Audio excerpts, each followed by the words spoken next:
नमस्कार। अगर आप भारत में एक एम्प्लॉयर हैं या एचआर डिपार्टमेंट संभालते हैं तो ये जानकारी आपके लिए बहुत ही ज़रूरी है। एक नया नियम आया है जो आपकी कंपनी के पेरोल और कंप्लायंस को पूरी तरह से बदल सकता है। तो चलिए इसे आसान भाषा में समझते हैं। देखिए, हाल ही में कर्मचारी राज्य बीमा निगम यानी ईएसआईसी ने ये ऑफिशियल सर्कुलर जारी करना शुरू कर दिया है। और ये कोई मामूली अपडेट नहीं है, ये एक साफ संकेत है कि एक बड़ा रेगुलेटरी बदलाव हो रहा है जिस पर तुरंत ध्यान देने की जरूरत है। और यहीं से उठता है वो सबसे बड़ा सवाल जो आज हर एचआर और पेरोल मैनेजर के दिमाग में घूम रहा है। क्या अब वो कर्मचारी भी ईएसआई के दायरे में आ सकते हैं जिनकी सैलरी 21,000 रुपए महीने से ज्यादा है? चलिए इसी सवाल का जवाब ढूंढते हैं। तो ये सब हो क्यों रहा है? इसकी जड़ में है भारत सरकार का लागू किया हुआ सामाजिक सुरक्षा संहिता 2020। ये कानून 21 नवंबर 2025 से पूरे देश में लागू हो चुका है। इसने एक झटके में कई पुराने सोशल सिक्योरिटी कानूनों को एक साथ मिलाकर बदल दिया है। इस नए कानून में जो सबसे बड़ा, सबसे जरूरी बदलाव है वो है वेतन यानी वेजेस की परिभाषा का। जी हां, वेतन का मतलब ही बदल गया है। ये नई परिभाषा धारा 288 में दी गई है और अब से ईएसआई जैसी सभी सोशल सिक्योरिटी स्कीम्स की कैलकुलेशन इसी के आधार पर होगी। तो इस नई परिभाषा में ऐसा क्या है? सीधे शब्दों में कहें तो अब वेतन का मतलब सिर्फ बेसिक सैलरी नहीं है। इसमें कुछ चीजें हमेशा शामिल होंगी और कुछ भत्तों को बाहर रखा जाएगा, लेकिन एक शर्त के साथ। और वही शर्त असल में सब कुछ बदल देती है। तो पहले देखते हैं कि वेतन में क्या हमेशा शामिल रहेगा।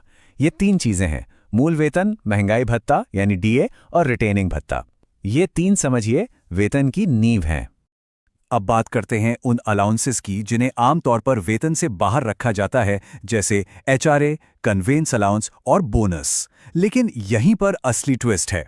इन भत्तों को आप सिर्फ एक लिमिट तक ही बाहर रख सकते हैं। और यहीं पर आता है इस पूरे बदलाव का सबसे अहम हिस्सा, 50% का नियम। ये वो नियम है जो तय करेगा कि ईएसआई के लिए फाइनल वेतन की गणना कैसे होगी। हर एचआर प्रोफेशनल को इसे बहुत ध्यान से समझना होगा। नियम बहुत सिंपल है। अगर किसी कर्मचारी के सारे बाहर रखे गए भत्ते जैसे एचआरए और बाकी अलाउंसेस उसकी टोटल सैलरी के 50% से ज्यादा हो जाते हैं, तो जितनी भी रकम 50% से ऊपर होगी उसे वापस बेसिक वेतन में जोड़ दिया जाएगा। इसी को एड बैक कहते हैं। चलिए एक उदाहरण से समझते हैं। मान लीजिए एक कर्मचारी की टोटल सैलरी है 20,000 रुपए। इसमें से बेसिक और डीए मिलाकर 12,000 रुपए हैं और भत्ते हैं 8,000 रुपए। यहां भत्ते टोटल सैलरी के 50% यानी 10,000 रुपए से कम है, तो कोई प्रॉब्लम नहीं, कोई एड बैक नहीं होगा। ईएसआई की कैलकुलेशन सीधे 12,000 पर होगी। यह सैलरी स्ट्रक्चर नए नियम के हिसाब से एकदम सही है। अब एक दूसरा केस देखते हैं जहां एड बैक का नियम लगेगा। टोटल सैलरी अभी भी 20,000 रुपए है, लेकिन बेसिक सिर्फ 8,000 रुपए हैं और भत्ते 12,000 रुपए हैं। यहां 50% की लिमिट तो 10,000 रुपए ही है, लेकिन भत्ते उससे 2,000 रुपए ज्यादा हैं। इसलिए ये जो एक्स्ट्रा 2,000 रुपए हैं वो वापस बेसिक में जोड़ दिए जाएंगे। तो ईएसआई की गणना अब होगी 8,000 रुपए प्लस 2,000 रुपए यानी 10,000 रुपए पर। तो इस एड बैक नियम का असली मतलब क्या है? इसका सबसे बड़ा असर यह है कि इस नई कैलकुलेशन की वजह से वो कर्मचारी भी अब ईएसआई के दायरे में आ सकते हैं जो पहले अपनी ज्यादा सैलरी के कारण इस स्कीम से बाहर थे। और ये हम नहीं कह रहे, ईएसआईसी ने अपने ऑफिशियल सर्कुलर में ये बात साफ साफ लिखी है। ये कोई अंदाजा नहीं बल्कि एक ऑफिशियल निर्देश है। ये सभी एम्प्लॉयर्स के लिए एक सीधी चेतावनी है कि उन्हें अपने हर कर्मचारी की सैलरी को दोबारा कैलकुलेट करना होगा। एक और जबरदस्त उदाहरण देखिए। एक कर्मचारी हैं जिसकी टोटल सैलरी 30,000 रुपए है, जो 21,000 रुपए की लिमिट से बहुत ज्यादा है, लेकिन उसका बेसिक सिर्फ 12,000 रुपए है और भत्ते 18,000 रुपए हैं। उसकी टोटल सैलरी का 50% होता है 15,000 रुपए। अब देखिए उसके भत्ते इस लिमिट से 3,000 रुपए ज्यादा हैं, तो ये 3,000 रुपए वापस बेसिक में जुड़ जाएंगे और ईएसआई के लिए उसका वेतन बनेगा 15,000 रुपए। और क्योंकि ये 21,000 रुपए से कम है, तो ये कर्मचारी अब ईएसआई के लिए एलिजिबल हो गया है। तो अब सवाल उठता है कि एम्प्लॉयर्स क्या करें, खासकर उन कर्मचारियों के लिए जो अब अचानक से एलिजिबल हो गए हैं।